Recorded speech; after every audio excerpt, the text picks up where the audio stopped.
રાજકોટમાં તુલસી દિવસની ઉજવણી કરવામાં આવી હતી। 25 ડિસેમ્બરના રાજકોટના કાલાવાડ રોડ પર ચર્ચની બાજુમાં આવેલા હનુમાનજી મંદિર પાસે ક્રિસમસની જગ્યાએ સનાતની લોકો દ્વારા તુલસી દિવસની ઉજવણી કરવામાં આવી હતી। આમ તો પૌરાણિક કથા અનુસાર તુલસી દિવસે તુલસીજીની પૂજા કરતા હોય છીએ, પરંતુ રાજકોટમાં એક જ જગ્યાએ આ દિવસ છેલ્લા 3 વર્ષથી ઉજવવામાં આવે છે। Story report by Sandeep Chavda, Rajkot. આજે તલવાર રાજ કર્યો છે, મેં પહેલી ટાઈમ કર્યો છે, પણ ખૂબ મજા આવી। ખૂબ મને ગર્વ છે કે હું એક હિન્દુ છું અને કરાટેનો હું કહું તો હું ઇન્ટરનેશનલ રેન્ક પ્લેયર છું। હમણાં વડોદરામાં ઇન્ટરનેશનલ કોમ્પિટિશન હતી તો મારા 2 ગોલ્ડ મેડલ્સ આવ્યા છે। ક્રિસમસ હિન્દુઓનો તહેવાર નથી।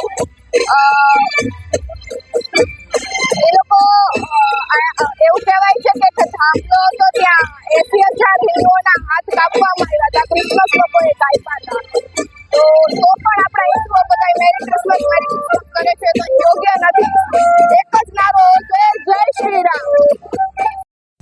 શું નામ આપનું? ભવત પારેખ। ભવતભાઈ, ખાસ કરીને આજે આયોજન કરવું છે। એક સાઈડ નાતાલ છે અને બીજી તરફ સનાતન ધર્મનો તુલસી વિવાહ છે, શું કહેશો? અમે સનાતનીઓ છીએ। સનાતનીઓ 365 દિવસ પ્રકૃતિની પૂજામાં લાગેલા હોય છે। અમે પર્યાવરણ રક્ષક છીએ। 365 દિવસ અમે તુલસીની માતાની પૂજા કરીએ છીએ। આજે માત્ર સાંકેતિક રૂપે અમે આજે તુલસી પૂજનનો સતત 4થા વર્ષે હિન્દુ સ્વરાજ તથા શ્રી ચમત્કારિક હનુમાનજી કમિટી દ્વારા સતત 4થા વર્ષે આજે આયોજન કરવામાં આવ્યું તથા 1111 તુલસીના રોપાનું વિતરણ કરવામાં આવ્યું છે। અને માત્ર અમારો એક જ પ્રયાસ છે કે અમે આજના દિવસે સૌ સનાતનીઓ ભેગા થઈ અને એવી તુલસી માની ઉપાસના કરીએ કે જે માત્ર સ્મૃતિવર્ધક જ નથી, સૌંદર્યવર્ધક જ નથી, પરંતુ એ આપણા સ્વાસ્થ્યથી લઈ, આધ્યાત્મિક મૂલ્યથી લઈ અને તમામ રીતે આપણને આપણા જીવન સાથે જોડાયેલા છે। નાતાલ, ખાસ કરીને નાતાલ છે, એના વિશે શું કહેશો? નાતાલ એ પશ્ચિમી સભ્યતા તરફથી અત્યારે ક્યાંક ને ક્યાંક આપણને એના વિશે મીડિયા અને સોશિયલ મીડિયા દ્વારા જાણવા મળી રહ્યું છે।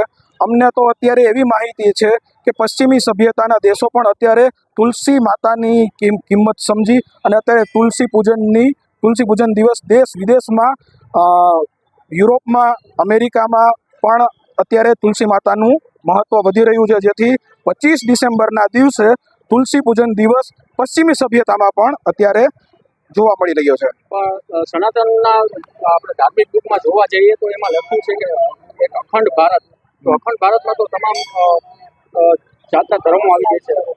હા જી, બિલકુલ। અમે વસુધૈવ કુટુંબકમની ભાવનાઓથી ચાલીએ છીએ। અમે અતિથિઓનું પણ સન્માન કરીએ છીએ। અતિથિ દેવો ભવ એ અમારી સભ્યતા છે, એટલે અમે કોઈના પણ વિરોધમાં નથી। અમે માત્ર અમારા મૂલ્યોના રક્ષક છીએ।